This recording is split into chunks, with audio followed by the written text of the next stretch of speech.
welcome to my vlog mga ka-Aerox. Ngayon mga guys, isi-show ko sa inyo ang bagong labas na Aerox 2021 non-EVS and EVS. Ayun sa dulo. Yan guys. Isi-show ko sa inyo yung 155 Aerox 2021. So, let's go! Samahan nyo ako mga ka-Aerox. Non-EVS na Aerox. Titignan natin ang pinagkaiba ng EVS sa non-EVS. Ayan guys. So, dito muna tayo sa non-EVS. Ito guys. Ayan. Ayan guys ang non-EVS. Same din sila ni EVS. Ayan. Kung ano yung pinagkakaiba nilang dalawa ni non at ni EVS. So guys, yan. Samahan nyo ako guys. So,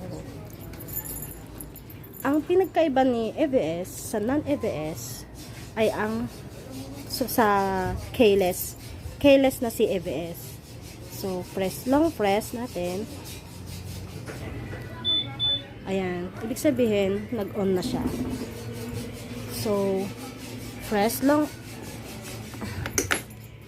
Ayan, open.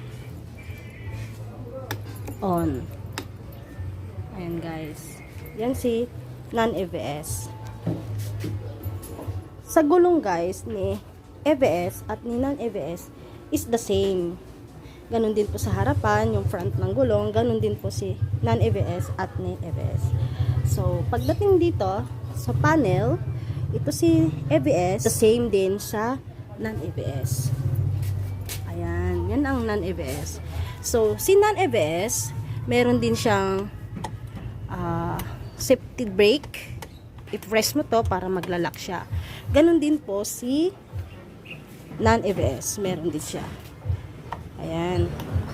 So, tignan naman natin dito si non-EVS kung pag in-on mo to, ito, pag matagal siyang huminto, kusa siyang namamatay.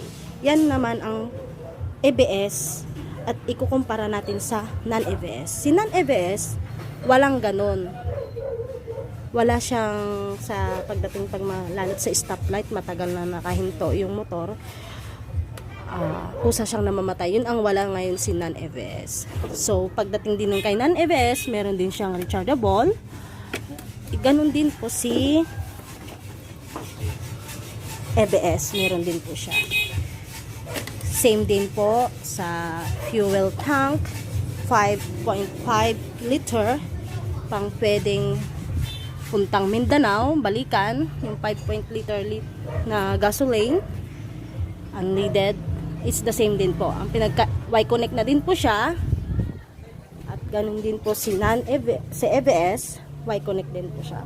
Pinagkaiba lang ni EVS, keyless na siya kaysa kay non-EVS. Pero base po sa akin, mas gusto ko ang non-EVS na actual na susian kaysa yung keyless. Kasi minsan ang device nagluloko. 5 years from now, baka hindi natatagal tong keyless ng motor ng kapatid ko. So, naging advantage din sa pag-iisip. Ayan guys. Is the same din po siya. Pag na-connect na po sa Y-Connect, makikita mo na dito yung notification na may calls, message. Magkukonektado yan dyan. Ito yung fuel. Kung full tank siya, meron na rin siyang orasan. Excuse me. Yung takbo. Tapos, is the same din silang dalawa ni non-EVS. Ayan. Sa mukha, is the same din po. Sa mukha ni EVS at ni non-EVS. Ayan guys. Sa gulong, is the same din sila ni EVS at ni non-EVS. Ano pa ba? Sa storage din po, is the same din po sila ni ayan. Ayan po yung EVS sa storage ano niya. Then, ganun din po si non-EVS. Ayan. The same. Ayan guys, tumutunog. Ibig sabihin, di pa siya na Nakalock. Ayan. Ayan guys. So, show ko lang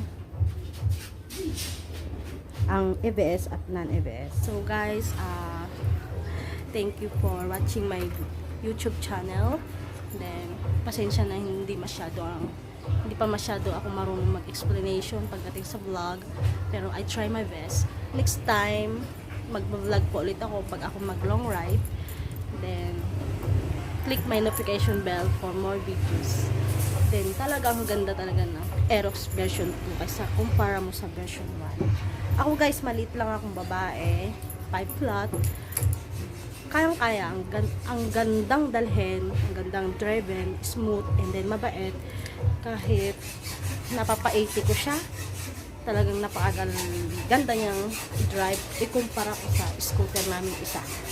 Ayan guys. Yung SkyDrive namin isa, nakabigat nito. Bigat, tapos pakahirap i-drive. Kumpara mo sa mga Aerox is 122 kilos ang bigat nila. So guys, supportahan niyo po ako sa YouTube channel ko mga ka-Aerox. Then like and subscribe and share and click my notification bells for more videos. God bless and thank you. Bye-bye.